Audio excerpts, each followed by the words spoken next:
Looks like we're live. Well, welcome everyone. Welcome world, I should say. Thanks for joining us for this next session, Collective Authorship and Virtual Storytelling through Analog and Digital Computation. I'll introduce you to our dynamic duo, Takbir and Peter, in just a moment. But I want to give you a quick lay of the land if you're joining us for the first time today, or maybe if this wasn't clear to you earlier. But you have, the viewer, without audio or video, so don't worry. I don't see your cats, your children, any of that. Unless we ask you to come up to the stage at the end, you don't have to worry about that at all. But on the right-hand side of the screen, you will see a few things that you can interact with.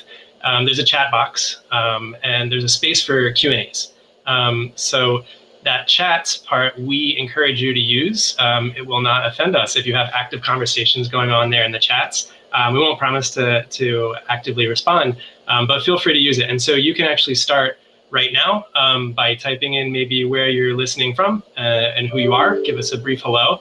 And feel free, again, to use it throughout the conversation. And as you hear from our fantastic presenters today, any questions that come up that you'd like to ask, feel free to put them in whenever they come to you in the Q&A tab. And we won't have a ton of time for questions, but I'll try my best to weave as much of those as I can into our question and answer discussion after we get through presentations and a live demo that you'll be invited to join. Feel free to do those. Go ahead and interact. And I'll give you a quick introduction to what you should expect in the next hour. I'll introduce us all briefly. Takbir will take it away first, presenting maybe for about 15 minutes or so, and Peter will follow similarly. And then we're going to do that interactive VR demo with you afterwards. So have a browser ready. And while that's active, we're going to open the floor up for some discussion. I have some questions that I've been dying to ask these two myself. I'll certainly lead with those, but feel free to use that panel over there and you can contribute to those as well. So without further ado, of me, although I will play a minimal role, I'll basically get out of the way as much as possible during this session. I'm an architect, a planner, an educator, and I'm a BAC alumni myself. And I love helping people imagine and make better places. So by day, I'm an associate at Ingenuity. It's a Boston firm, working on a wide variety of projects, but doing a research and clinical space for Boston Children's Hospital that'll house the new Brain, Mind, and Behavior Center, kind of world first. And I nerd out about lean processes, interdisciplinary approaches to design, love the way architecture allows us to physically manifest ideas and intangible forces, and it's where ideas become real. So this is really just my cup of tea hearing these two tonight. And by night, I am an instructor. I've taught everything from prehistory to the contemporary moment in architectural history. I do a speculative design workshop with Kirsten Soderlund. And I've played a variety of roles, reviewing portfolios, doing faculty development initiatives, and so on. And I've served on the Alumni Council. So that's me. Your dynamic duo, number one, Takbir Fatima, is an architect, an educator, and entrepreneur. She's the director of the interdisciplinary experimental design and architecture studio DesignAware. She created the Fractals workshop we'll be talking about tonight, and BuildAware. She has an MArch in Architecture and Urbanism from the Design Research Lab at the Architectural Association School of Architecture, London, and a BArch from the CSIT School of Architecture and Planning in Secunderabad.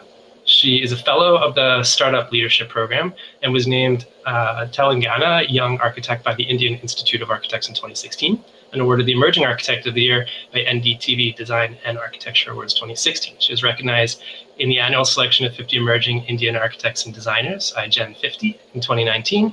And most recently, Takbir received the HiBiz TV Women's Leadership Award in 2021. She's a TEDx speaker and has exhibited and presented her work and methods at various design events, including the Design Virtual Design Festival 2020. Her writings have been published in LA Journal, Indian Architect and Builder, The Wire, and Muslim. And I'm actually going to allow you to read the rest of her fantastic bio, which will be posted off to the side, and give you a brief introduction to Peter Atwood as well. He is the Director of Digital Media at Boston Architectural College. Some of you may know him well. Peter provides direction for the application of digital representation and design technology. He has a master's of architecture, and after working professionally while teaching part-time, he he decided to focus on leadership, teaching, and research on digital media within academic environments. His diverse work pursues real-world outcomes and measurable education, including a 3-year grant-funded research admin role that won the $5 million National Georgetown University Energy Award competition. Bravo. So with that, I'm going to get out of the way and let Takvir take it away first, and Peter will follow shortly after, similarly. Thank you. Thank you, Joe.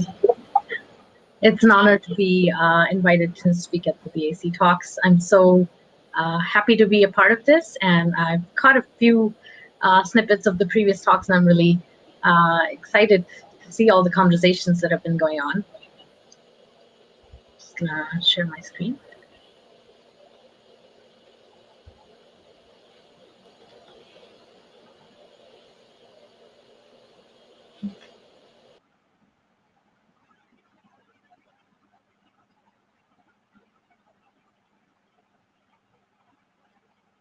I hope everyone can see my screen by now. Right, so it's been a really interesting kind of journey collaborating with Peter and also teaching at the BAC together. So I'm happy to present some of our design research and speculations and the collaboration that we've done with the BAC. Our focus is kind of on collective authorship and also virtual reality and the ways that we can present our work and storytelling that we can do through analog and digital computation.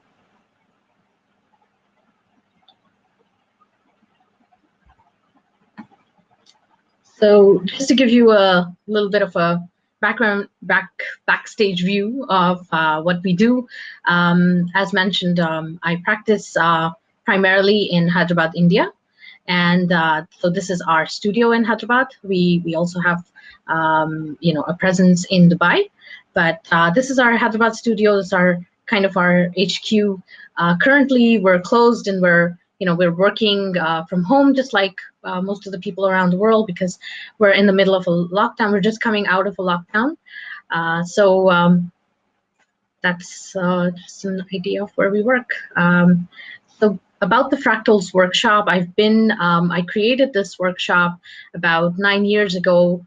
It's been to many different cities all over the world, physically as well as digitally. So virtually, the last 5 workshops or so, we've had the opportunity to work, with people all over the world because we've been conducting the workshop completely remotely.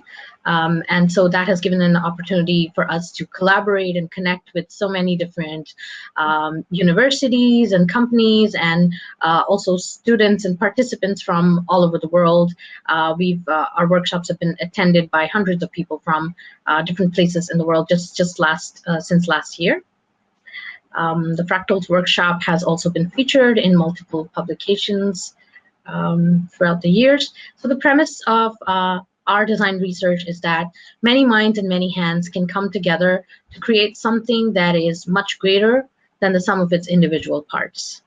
And so it's about collective authorship and collaboration. And you can see how, in our in-person workshops, we have all these agents kind of working together, multiple agents working with their hands and with the tactility of material that's available.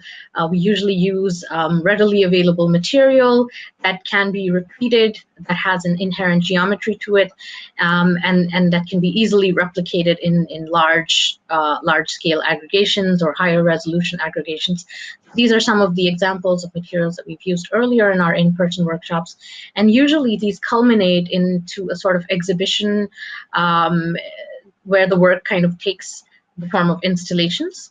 And sometimes we've also taken it to a larger scale where we've used real material and created these urban interventions. For example, this one, which we call the WeavX, which we built in Dubai for Dubai Design Week 2018.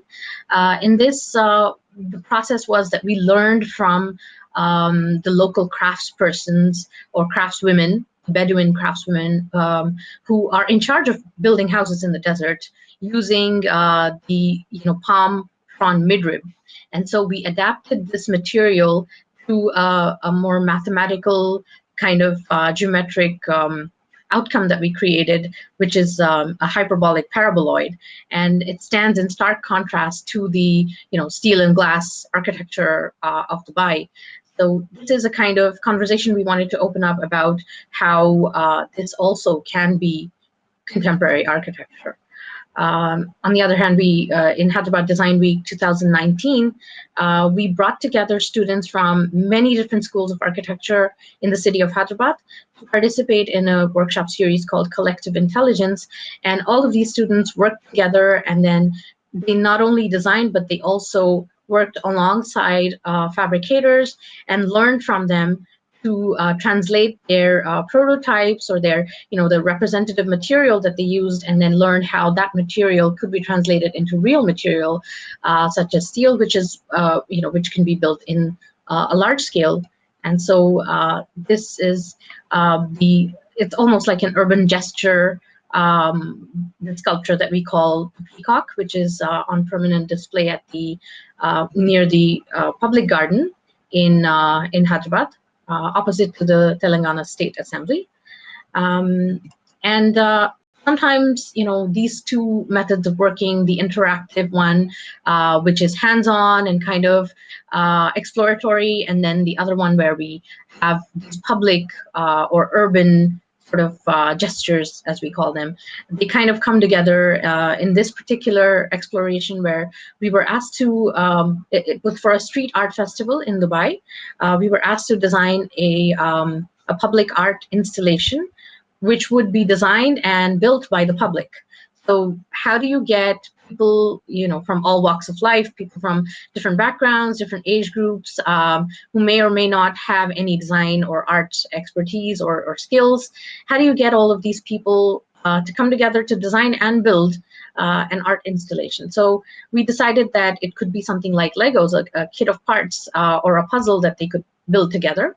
So we designed this flat piece. It's a 2D piece with grooves in it, which interlocks with other pieces to make, to go from 2D to 3D. And then we did a little bit of prediction using computation to understand, how different pieces could come together and what kind of outcome they could give us. Of course, we use digital fabrication to realize these units, and then it was a very intuitive and very self-explanatory system that was created.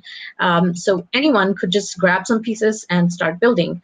What's really intriguing about this is that there are no rules, there's no right or wrong, and there's no preset outcome. So, no matter what you build, that would be your contribution. So people of all ages and all backgrounds came together in a sort of collective authorship and a collective ownership, which gives them a sense of pride in their work and in their community, and their contribution is realized. So this is a system which is prototypical. It's replicable. You can dismantle it, and it's recyclable. You can use it multiple times.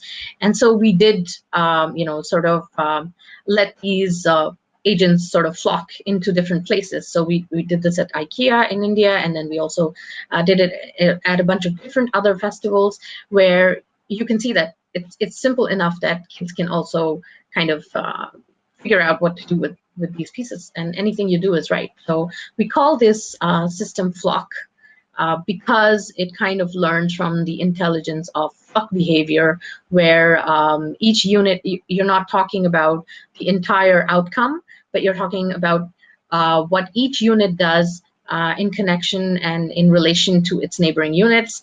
And then, it's about local interactions between adjacent units giving a global effect. So this led us to explore a little bit further, in terms of how interlocking pieces can create different outcomes. So just by tweaking the parameters or the rules of connection. So previously everything was random. The previous project, because there were many different factors at play, many different people. But in this, we applied a certain set of rules of connection and growth. And then you can see on the left and the right, it's the same basic units, but you have completely different outcomes. So we're moving away from specific singular solutions to prototypical systems that can give us a whole catalog of different solutions and different outcomes by using the same basic units, but changing the rules of connection or the algorithm of growth. We conducted this very recently, a workshop in South India at the Kerala State Institute of Design. It was attended by interdisciplinary design students and professionals, and so they were required to create kind of a puzzle system. So they had to create these basic flat units with grooves in them. So they had to design the units, but they also had to design an algorithm that would allow them to connect and grow these in different ways. And of course, they were digitally fabricated.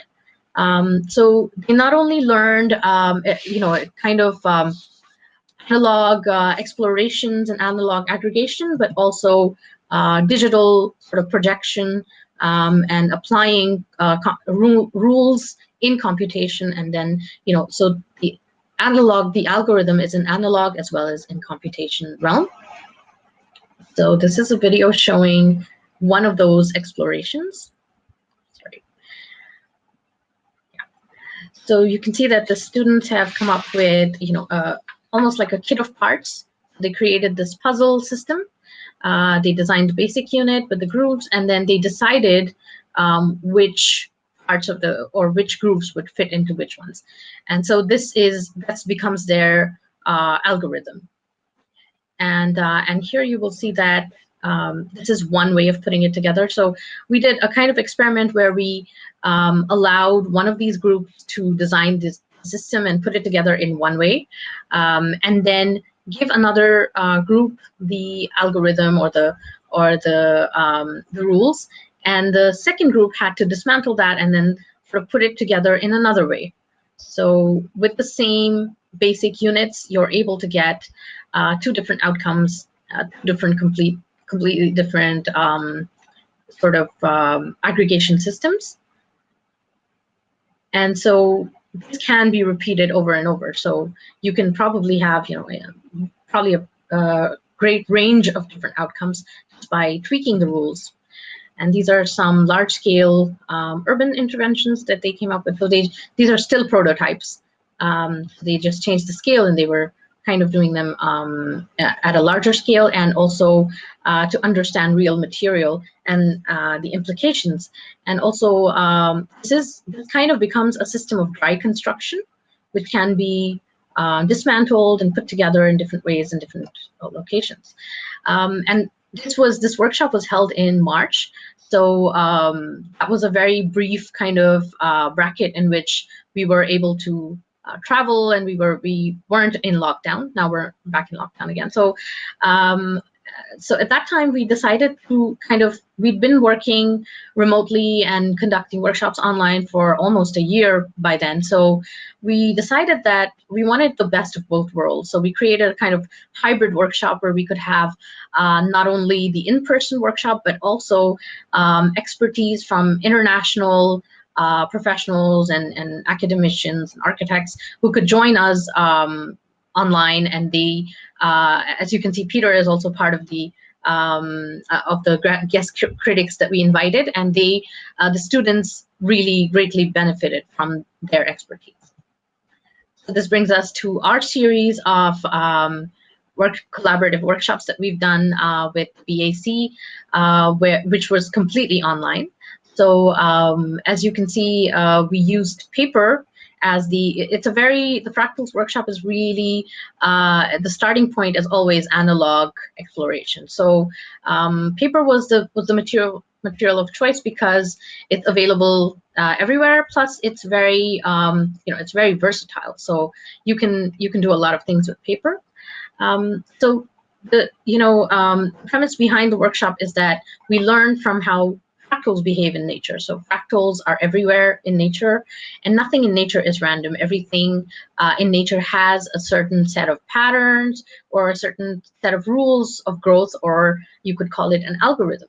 So this is what really inspires our workshop, and we try to follow these same kinds of algorithms, or we try to replicate these algorithms in these sort of design explorations. So here you can see that paper it's very versatile. It's very adaptive. So you can loop it, you can weave it together. Here you can see that there's code that is being embedded into the paper itself. So it's almost like you're coding with your hands while you're making the models. And then that results in these kind of patterns. So you can really read the code in the pattern that the outcome that's coming out. And these are the analog explorations. Paper is a really pliant material, but at the same time, you can make it rigid if you want, and it can behave structurally. So if you twist it and twirl it or coil it, or even fold it and interlace it into one another, these are the kind of different structural and more rigid outcomes that you could get. And the entire, throughout the workshop, we're always trying to stay away from the final outcome. We're not talking about function or application scenarios or scale, but later on some of the students or the participants kind of tried to take it to the next level, and they added certain, these are certain imaginings by the students in different scenarios, realistic or even surreal. And you'll see some of this in our virtual reality space. So some of these are kind of speculative, alternate realities, and also different locations or different universes, and different kinds of scenarios. Also imagining what the future would look like in our world, and the kind of problems that could arise and how these structures could be applied in certain ways. So these are kind of, I'm not going to get into the details of the functions, but these are just certain ideas that some of the participants came up with after the workshop. And what is really appreciable in virtual reality is that it's completely free of any real world constraints. There's no gravity, there's no scale, there's no, there's no air or physics. So you can fly through, and you can kind of, view things from any vantage point that you want. And we'll hopefully be doing that. I hope you'll be joining us. So I welcome you to join us in the virtual reality space. And I'll hand it over to Peter.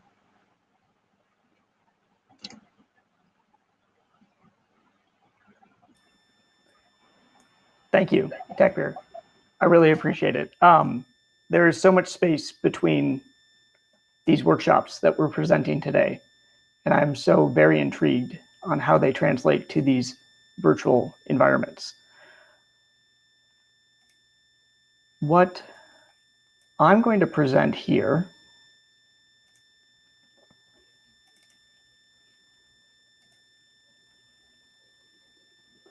is a workshop that we have been running at the Boston Architectural College, which is similar, but also a little bit different in the way it tries to organize analog and digital. And this is an interesting question, the divide, the perceived divide between analog and digital. So this workshop is called Light Time Build. And in this workshop, students are asked to go to Autodesk Technology Center. So this is one of their facilities. They physically show up there. We've run this a bunch of times. And they're asked to a simple prompt of make it lit. And this sounds a little weird, but it's basically creating light fixtures that understand what light does when it occupies things. So here we have this idea of spatial design, occupancy, and that kind of stuff. Also, the idea of time. And now time is multifunctional in this workshop because time is not only about the fact that we occupy time, but that time is about fabrication, is about materials, is about thinking about this, is about design. And so the students are confronted with that time is a design constraint. And then, of course, we need to build something. We need to make something. And that in the making of something, there is a story.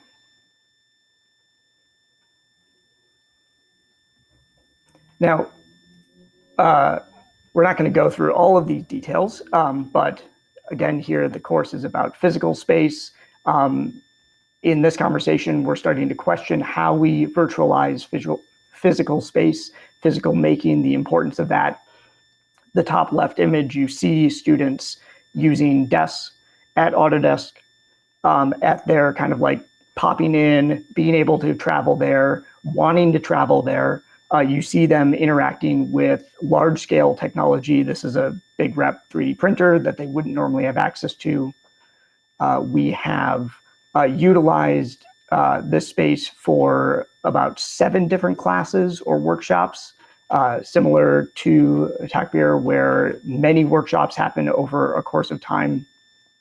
And within this workshop is that space between, let's say, 2D representation, very standard orthographic methods. We have geometric modeling or analog and physical, Revit, Dynamo, Fusion 360, and then, of course, fabrication, these new methods of creation. A lot of different people. There's a diversity of thoughts, ideas, opinions coming through. All of these students, some of these are also teaching assistants or fellow instructors, have participated in this. And as a note, what you'll see in the images after this were all produced by those students. Actually, the images are the students' images. 1 or 2 might have been taken by me, but here are the examples of the light fixtures, the lit light fixtures, what we're asking the students to do. I want us to linger a little bit, take note of the 3 lighting fixtures in the bottom. And why I want to take note of those is because those were the most recent productions. And here, those were primarily created through teamwork, through collaboration.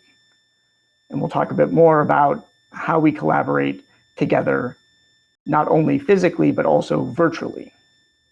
Up top, some very wonderful, evocative, interesting places that light exists within, or that you could exist within. And then in the bottom, again, the teamwork lighting fixtures.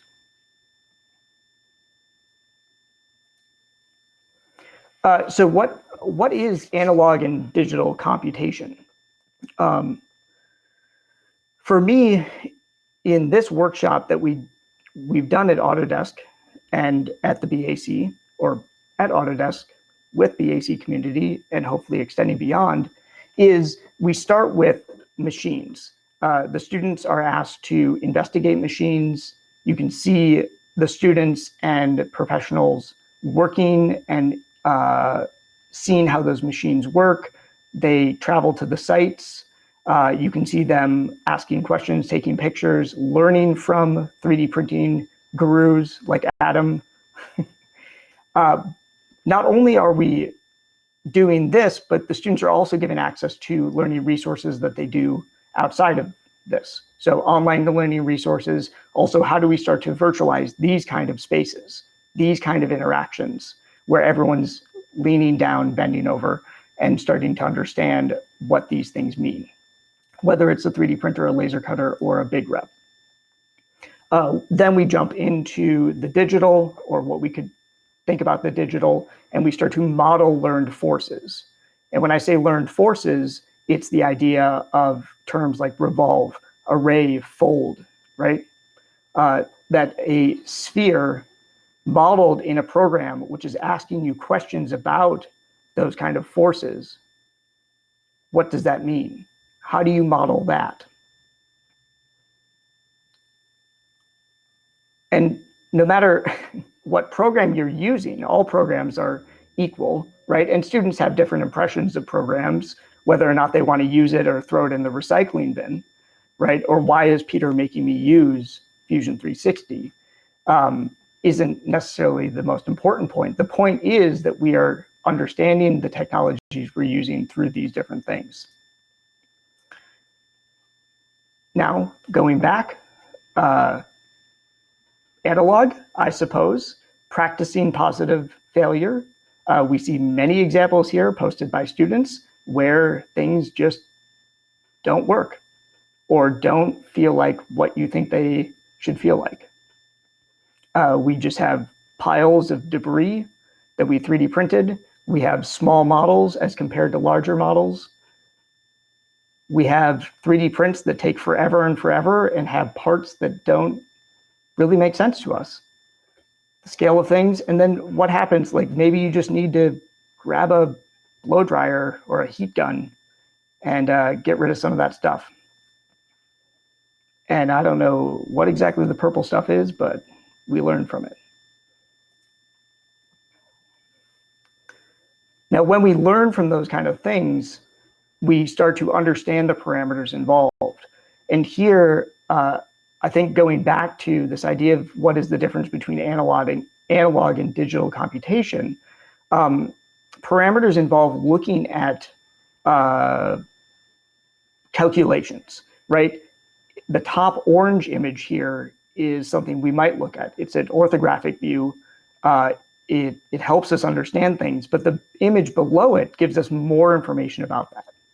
We start to see the way in which a 3D printer, a machine, might interpret that. And then on the right-hand side, we see something that doesn't look very exciting, but something that should be taught. What are these parameters? How can we start to understand what the big rep thinks about things?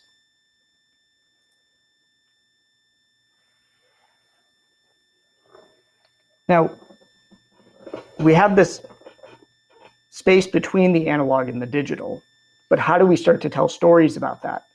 How do we start to understand those things? And what I've found is very useful, and something that I believe is a huge part of where we're moving into, is the idea of taking note of something and posting that. So what you see in this image is 6 public feeds or places, virtual places for participant students to post notes or to take notes of what they've done. And now, of course, you can't see all the details of those notes, but feeding those notes into and overlaying that in the environment within which we're working is very important. And what's also important about this is the legacy that's built. You can actually see, moving from the right-hand side to the left-hand side, that each of these classes build upon the legacy of what was posted beforehand. And that made a huge difference to what they were able to produce. This is what I'm talking about. What do we do with those notes? Well, we look at them. We sit down in a room. We talk about them together. We have these things pulled up on our various screens. The top right image, you actually see us in a room opening up notes that students might have taken in a virtual sense when they were alone, and posting those notes on a screen in front of the big rep, or maybe posting that for other people. And having that discussion.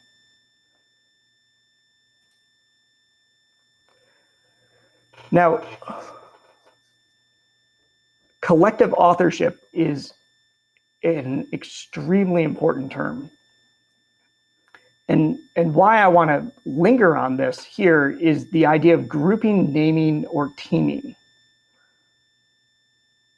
Tekpir talked about this a little bit, and we also are seeing a lot of kind of advancements in our ability to connect with each other, in our ability to identify ourselves and each other. And we're coming back to these 3 final projects, not final, but most recent projects in the workshop. At one point in the semester, that we were working together, we decided to separate the 12 students into 3 different groups. We initially called them red print, blue print, and green print.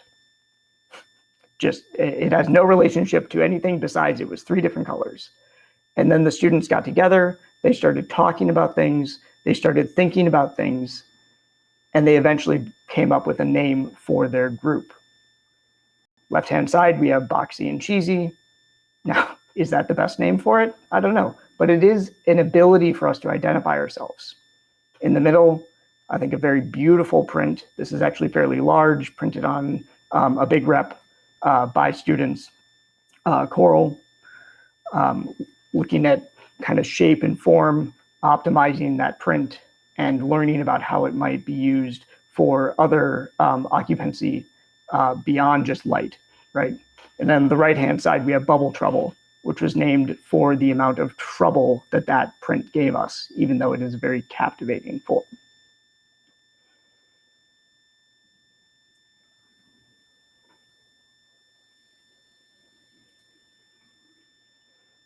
And this is actually where I'm going to end, because I'm very excited to jump into this virtual space that has been created based on these workshops. I'm just going to leave us with some of these topics, right?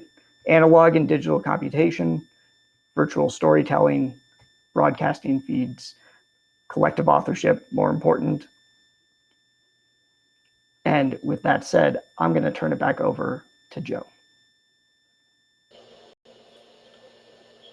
Well, now I have 1,000 questions, so I'd like to open up also for anyone who had a question during the presentations to put them up there in the Q&A. But Peter, were you going to share the link and get us pull up the virtual? I will do that in the background. So I'm going to share we are going to share my screen, and we are going to enter this space, and I will share it in the chat. Love it. And so it's an invitation to everyone in the audience to actually hop in. You can click on the link that Peter is going to share also and join us in the space. We'll have it running in the background, and we'll start to tackle some questions that have come up during these presentations. There's a lot of overlap and a lot of really intriguing things to dig into, best with a background of the work itself. So we'll get that sharing, and while Peter's pulling that up and sharing a link with you, you can see right here what it'll look like when you start to hop in.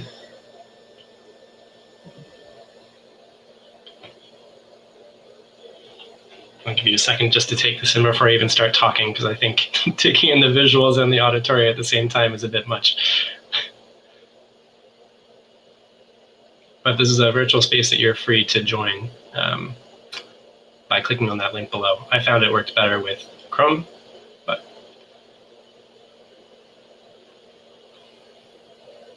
and I see people, I see a fox. Always the fox. Huh? Someone has come in with a fox avatar. So hop in and start to float around. There you go, there's Tuck here. I was the fox last time I hopped in. So you can go ahead and start to explore this space if you're more of a tactile learner. And there's an irony right there that I'm calling it tactile by experiencing this virtual thing. And so one of my first questions, which I think, it's something that's been on our mind, not only as practitioners, but as educators for the past year, is how we are kind of addressing this dissonance between virtual and remote spaces for collaboration. I mean, we started last year with a giant question mark when the world went fully virtual very quickly. I remember meeting with my class in person one week and making an offhand joke that you should prepare to see us online next week in the event that we did. And sure enough, we were all under lockdown a few days later. So in that process, I think many of us were feeling our way through what it meant to be collaborating virtually. But now we've all had about 1.5 years of practice. So Peter and Typir, I guess my first question to you is kind of, what your workshops kind of have taught you? What kind of, we've had a year and a half to gather some evidence, some failures, some triumphs, and I'm interested to know what you think about, how you've carved out these virtual remote spaces for collaboration.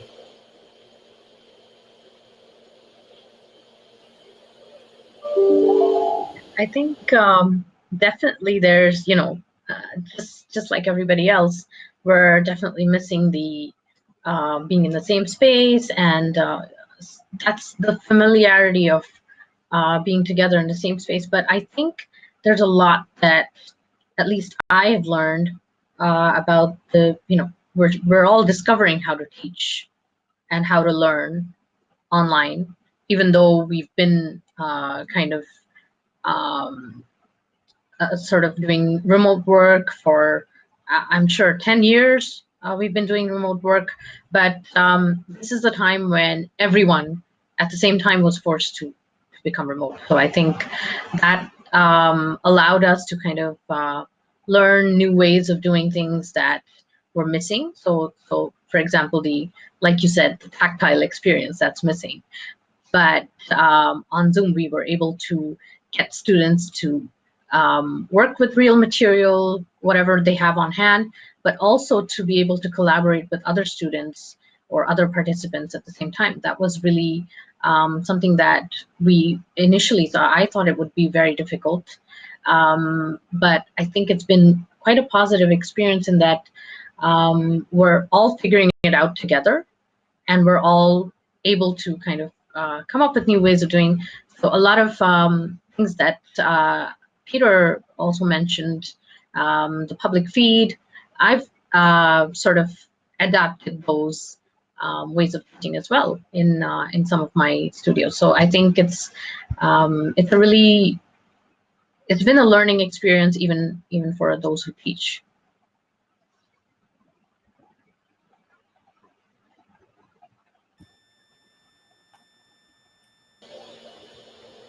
I love seeing the other people in the background walking around the gallery space. It's fantastic. I know you've been driving, Peter, but did you have anything that you wanted to add to that from your year and a half? Yeah, being together, right, and the ability to move around and to interact in some kind of way, I think is important. Is this environment the best environment to investigate the kind of things that Takbir and I are looking at in our workshops? I don't know. I don't think that's exactly the right answer. Is it an environment to talk to each other, to be together, to move around, and to start to gain some kind of insight from it? Yes, I think it is. Right? I remember signing on into this open sourced, which is an important word, open sourced area, and there was just like a couple of people hanging out in this space designed over here by Sabina, talking. And I think we can gain a lot from that. There is something to say about our ability to connect with each other in various methods. So there's two really interesting follow-up questions to that.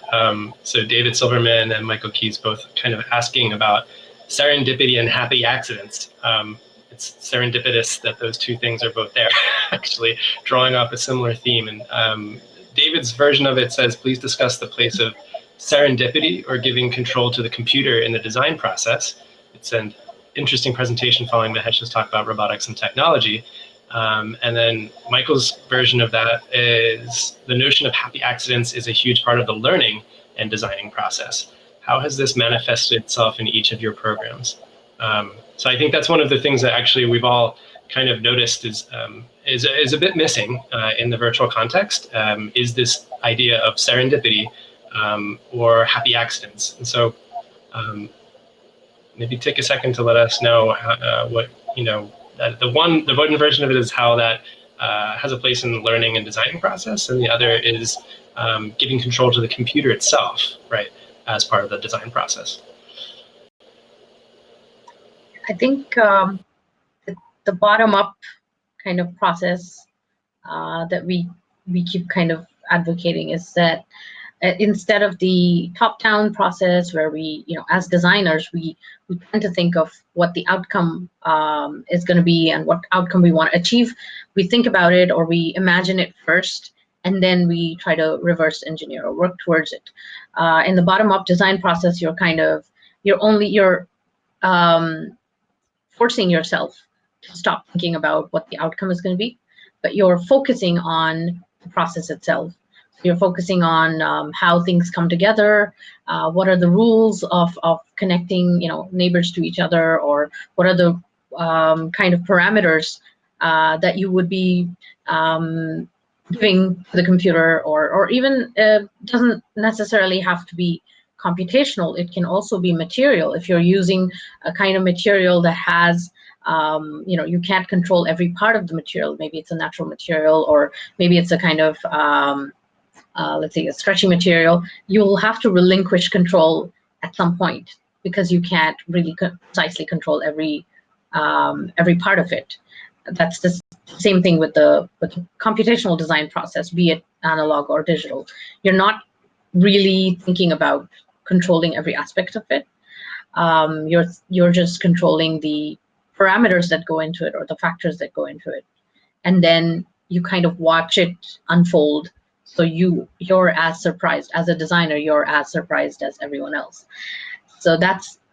I think that is when there is a single designer. When there's collective authorship, it's even more, you're even more out of control because you're relying on other people's inputs, and the outcome would not succeed or would not exist if all of these other people did not give their input in that particular manner. So I think, I don't know if it's it's not really it's serendipitous for one of the people who, the inputs that are given by other people are kind of surprising to the people who are not involved in that, and vice versa. So I think, yeah, you could say that it's a little bit of a happy surprise when you together see what the outcome is going to be at the end of it, because that's not something you can imagine or even control. It's ironic that we seek so hard to find spaces for collaboration through the ways that we actually interact, wherein I think what you're opening up is the design process itself becoming truly collaborative, right? It's not even just about collaborating, it's about the design having a collaborative outcome, which, I just want to hop to another nuance of that, and then Peter, I'll give you a moment to kind of circle back on the idea. But one of the things I didn't read in Takbir's bio, which by the way is fantastic, so you should read the rest of it. It's in the Google Doc that's on the right-hand side. I thought it was more fun just to spend that time talking, but one of the things that's in there is a kind of introduction to how these work. And Kathleen had a question about how you introduce these concepts to your students. So some of them kind of being heady concepts that need a bit of introduction. And you're also very interested in this idea of process over product, which kind of dovetails from what we were just talking about. So I guess wanted to dig a little bit more into this idea of process work over product and kind of how your efforts have responded to that idea. Yeah, I'll respond here. Perfect. Serendipitous. Yeah. I do. What we were talking about before, there are two terms which are related, and I'll talk a bit more about the act of noting as well.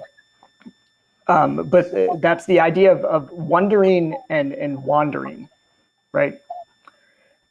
Technology, as it was mentioned, I think as we started this, is not necessarily new, old, current, uncurrent, right? Technology is a fluid thing. And we wonder and we wander through it, right? In this environment, we can see that not only is the environment shown here, but we also start to see some of these ways of looking at the process of revealing the story behind, right? of revealing what a moment looks like when you might think you're alone, taking note of that, right? Whether it's a picture or a bit of information, overlaying that on top of things and starting to feed that into our collective intelligence. And then normalizing that in a classroom with students, saying that not everything should be perfect, right? Let's just like get as much collective kind of participation going on as possible. And also developing a empathy for that. And empathy is an interesting word. Yeah, I think a lot of times, all of us, I mean, students or professionals, are kind of held back by this notion of the right answer, seeking the right answer, or I call it single solution syndrome. So we need to get away from this single solution syndrome, where we need to be able to welcome multiple correct answers or multiple possibilities. And that happens when you're able to relinquish control over the process. And this whole idea of a single master architect or master designer, it doesn't really, I mean, it's not really true, right? You have a whole team always working together to realize any sort of project, even if it's a small one. So that I think we need to recognize that, rather than glorifying, this individualistic kind of, single designer kind of mindset. There are many people who can come together and have different roles. So that's the whole process. It's kind of, I think the process becomes really relevant if we recognize its relevance, instead of trying to kind of skip forward and reach the outcome. And so in this workshop and other workshops, I think we've discouraged students or participants from thinking about what the outcome is going to be, so that they stay in the process and they linger in the process for a long time. And as much as I would love to linger in this, I'm going to stop sharing. I will linger in that space with anyone who wants to join.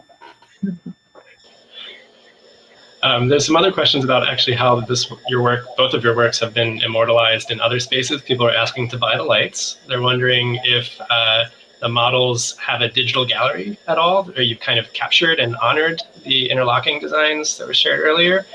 So I'm just wondering if there's any links that you both might share for people to kind of see where else this information is cataloged, rather than just in an online space. And are you selling the lights? Tekra, I'm going to let you respond before me, but all the BAC students are encouraged to sell their lights and be entrepreneurial in their endeavors. Yes, I completely agree with that. They should sell the lights. And about the information being online, I'm just sharing our website. So you can go to DesignAwareorg and look for Fractals Workshop under Awareness, and you'll be able to see all of the previous explorations and future explorations, hopefully.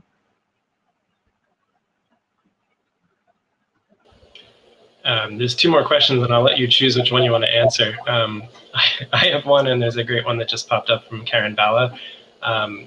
One is directed at Takbir. Can you talk a little bit about how process over product would translate to a professional practice with a client and an entire project team? That's like a 4-star, 5-star BAC question right there, practice-based. And one of my other ones was for Peter, and it's a little bit about, he's talked with me about a conundrum between innovation and also respecting learned outcomes, right? So rather than continuous disruption, this idea of legacy and feeding forward rather than just mere newness or shiny object worship. So maybe that's one question each, actually, if you want to divide and conquer. I really love this question. I didn't want to, I think I'm more of a multi-passionate kind of practitioner with many things going on. So this would really divert from the focus of our talk. So I didn't mention anything about practice, but yeah, I am a practitioner. So the way that we've even serendipity, I think, feeds into this, and how the process really kind of unfolds. For one particular project that we worked on, which is a school, it's kind of it was a really unpredictable project because the terrain and the existing sort of issues that were there with the site and other things, because it was a charity school that we had to design. In that, I think the participatory nature of that project made it really serendipitous and made it really process oriented. And it's been about 5 years. The project is still on because it's kind of a incremental, they're building it phase wise. So what happened with this project was that initially we couldn't predict what was, what would be unearthed on site, because even though they did a lot of geological surveys and land surveys, we still couldn't predict that there was going to be a lot of rock underneath that we would have to deal with. So this was, one of the ways in which we had to respond quickly on our feet during the design process, and also the design process took place on site. A lot of times we had to revise the design. At the same time, we had an ensemble kind of team who was working on it, and then they made a lot of mistakes. So we had to respond to the mistakes and come up with creative ways, because a lot of windows, for example, weren't lining up. We decided to stagger them. And then we also had participation from the teachers and the students, as well as the carpenter. The carpenter designed the library. So this, I think, I would love to show the project also, but you guys can Google it and see it. So I think when you see it, you'll be able to understand that a lot of this project was not even designed by us as the architects, but it was designed collaboratively with the users and the stakeholders and other people, and even the fabricators and carpenters on site. So I know all projects are not like that, but yeah, there are projects which are participatory, and this is the way that we can kind of involve all of these other, let's say, other agents in the design process. They don't have to be designers. Peter, I'm going to give you a closing thought here. I realized our synchronous time in the bottom left is not the real time. So we are over our allotted time, and we need to hop on our way. But closing thoughts, and we'll be on our way. Yeah, closing thoughts. I mean, I think within the design process, much like Takbir said, I think removing our own perceived preciousness about things. We've heard that term used. Also, the role of the human, right, of who we are in the design process, looking at the in-between moments, to kind of go back to the question that was asked is like, how do you deal with legacy and innovation? And I think that you don't look at the end product. You share the in-between. You make it less precious. You talk about it. You be a bit more empathetic about it. And I think that is helpful as we become leaders in design, of designing the spatial environments that we exist within.